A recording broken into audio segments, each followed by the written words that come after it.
सभी बच्चे ध्यान दें। आज हम पढ़ेंगे संधारित्रों का समांतर क्रम में जोड़ना, combination of capacitor in parallel. इधर ध्यान दीजिए, हमारा टॉपिक है पैरेलल कॉम्बिनेशन ऑफ कैपेसिटर।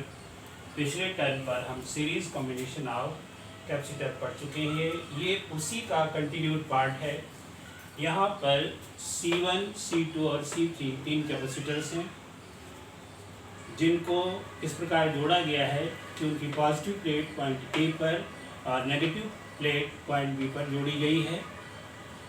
यहाँ पर पॉइंट ए पर चार्ज Q दिया गया है, जिससे C1, C2 और C3 की प्रथम प्लेट पर क्रमशः Q1, Q2 तथा Q3 चार्ज आ जाता है और इनकी दूसरी प्लेट पर by induction -Q1, -Q2 and -Q3 charge आ जाता है तथा A और B के बीच का पोटेंशियल डिफरेंस V दिया गया है।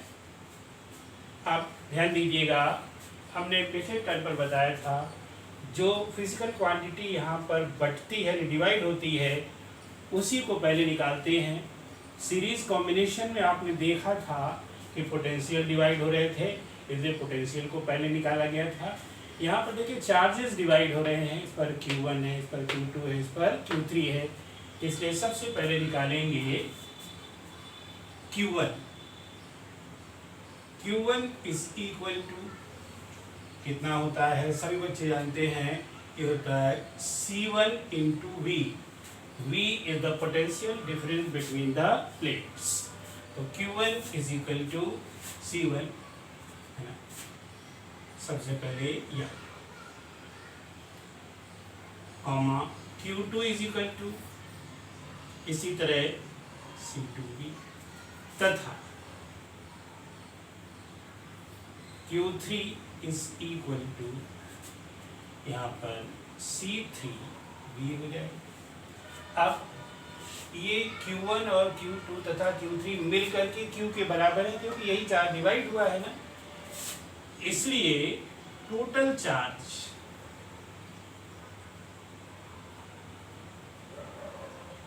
Q is equal to Q1 plus Q2 plus Q3 is equal to Q1 की वैल्यू है C1V plus C2V plus Q3 की वैल्यू है C3 into V।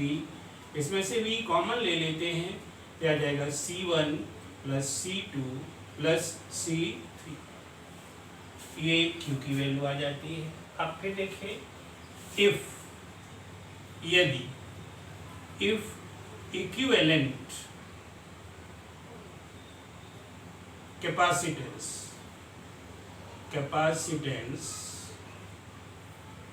of the combination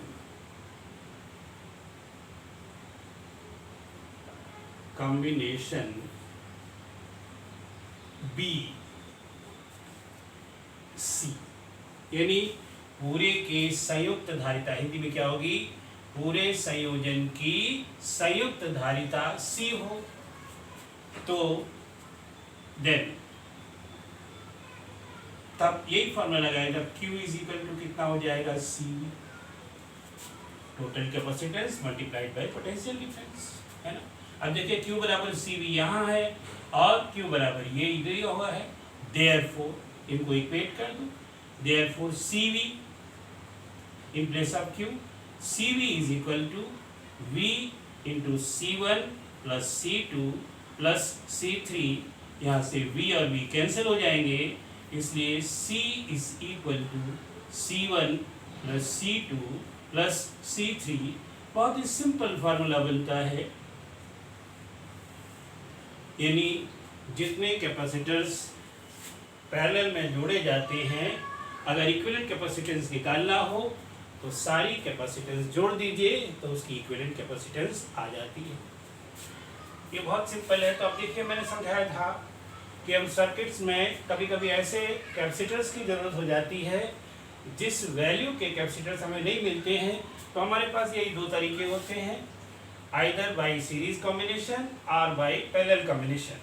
दोनों कॉम्बिनेशन लगा करके हम रिक्वायर्ड वैल्यू का कैपेसिटर प्राप्त कर लेते हैं। अब जैसे यहाँ सिंपल एक एग्जांपल बता दें, इधर ध्यान दीजिए, मान लो हमें एक 6 माइक्रोफैरड का कैपेसिटर चाहिए और गिवन दिए कैपेसिटर हैं हमारे पास 2 माइक्रोफैरड एंड 4 माइक्रोफैरड। बहुत सिंपल है। देयरफॉर रिक्वायर्ड वैल्यू, यानी required value C is equal to क्या हो जाएगी, C1 प्लस C2।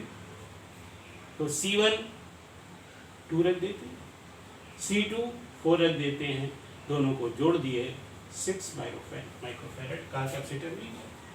तो सभी बच्चे समझ गए होंगे, बिल्कुल सिंपल एडिशन है। इसमें खास बात एक ध्यान रखते हैं कि जब भी कैपेसिटर्स को सीरीज में जोड़ना हो तो सभी बच्चे ध्यान रखें, सबके पोटेंशियल डिफरेंसेस उस पर प्रिंट होते हैं वो सेम होने चाहिए, यानी उनकी वोल्टेज जो है वो सेम होनी चाहिए, नहीं तो फिर ये वैल्यू अलग अलग हो जाएगी। तो सभी बच्चे समझ गए होंगे।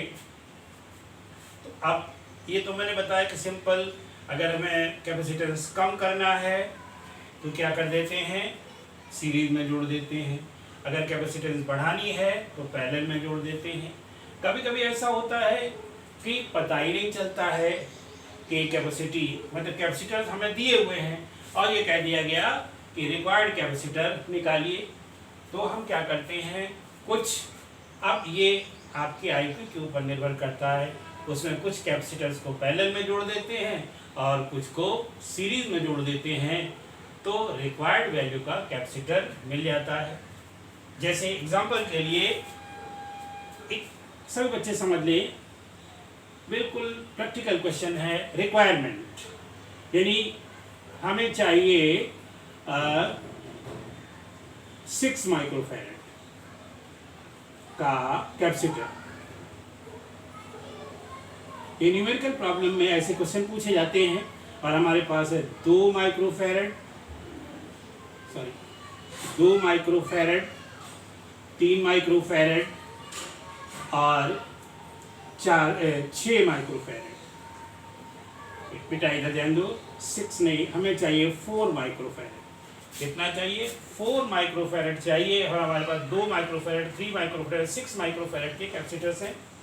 तो ये क्वेश्चन पूर्णतः आपकी आईक्यू पर निर्भर करेगा। इन दोनों को सीरीज में जोड़ दो, यानी सबसे पहले ऐसे जोड़ देंगे, ये सीरीज में 2 कैपेसिटर जोड़ दिए, 3 माइक्रोफैरड एंड 6 माइक्रोफैरड। पिछले टर्म पर हम बता चुके थे, अगर इसको सीरीज में जोड़ दिया जाए तो इनकी इक्विवेलेंट कैपेसिटेंस जो है वो 2 माइक्रोफैरड हो जाती है। कितनी हो जाती है, 2 माइक्रोफैरड हो जाती है, यानी ये पूरा पोर्शन जो है वो 2 माइक्रोफैरड का हो जाएगा। इस क्वेश्चन को अच्छी तरह से समझें, ये 2 माइक्रोफैरड हो गया और उसके बगल में पैरेलल में दूसरा कैपेसिटर ये है, ये जोड़ दिया गया, ये आपका है 2 माइक्रोफैरड। तो 3, 6 को सीरीज में जोड़ देंगे, तो सीरीज में जोड़ने से कैपेसिटेंस 2 आ जाएगी और फिर उसके पैरेलल में 2 जोड़ देंगे तो दोनों सीधे ऐड हो जाएंगे।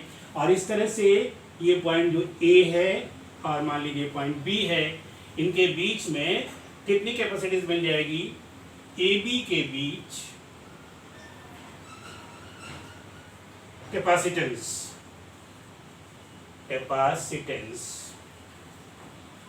बराबर 4 माइक्रोफैरड।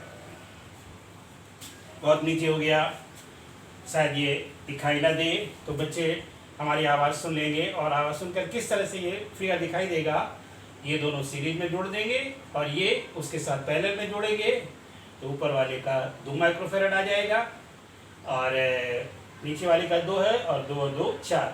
तो इस तरह से AB के बीच कैपेसिटेंस बराबर 4 माइक्रोफैरड, यानी हमारी रिक्वायरमेंट के बराबर ये कैपेसिटेंस आ जाती है। अब सभी बच्चे समझ गए होंगे।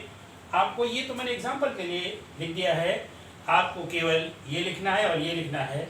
बाकी ये समझाने के लिए मैंने दिया हुआ था, इसको लिखने की आवश्यकता नहीं है। अगर चाहें तो आप लिख सकते हैं, और लिखने के बाद ये चीज़ जो है आपको न्यूमेरिकल करने में और मतलब सहायता करेगी।